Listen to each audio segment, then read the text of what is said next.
L'hiver, on se lançait des boules de neige. Voilà. La neige, le froid, Simon Apois ne les avait jamais connus avant d'arriver en Creuse en 1970. À l'âge de 6 ans, il avait été séparé de sa grand-mère et de ses frères et sœurs à Saint-Denis de la Réunion, mis dans un avion et placé dans une famille d'accueil creusoise.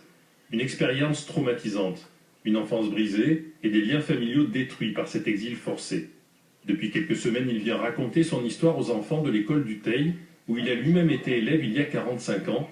Ils sont à peine plus jeunes que lui. Les enfants rejoignent à peu près mon âge quand je suis venu ici en métropole, et c'est quelque chose, je crois que c'est le b.a.-ba de cette histoire.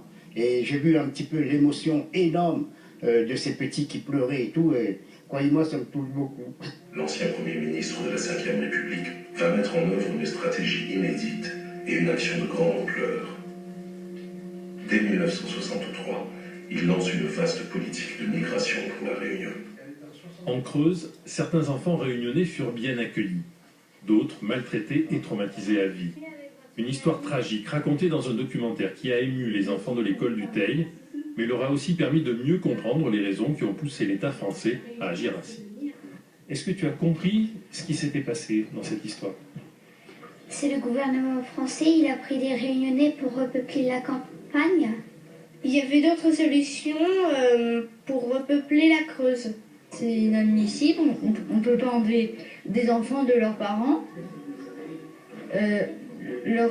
Les parents, c'est leur famille, c'est pas la famille d'accueil. On disait aux enfants, vous n'avez plus de parents. Donc on croyait qu'on était pupille de l'État. Pupille de l'État, c'est-à-dire qu'on appartenait à l'État. Donc on n'avait plus de parents.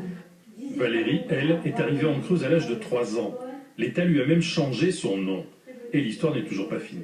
Il y a 2 jours exactement, donc j'ai reçu un mail d'une dame à La Réunion, d'une réunionnaise qui recherche son enfant ici en métropole. Et bien souvent, j'ai l'inverse aussi également, des enfants qui recherchent leur famille à La Réunion.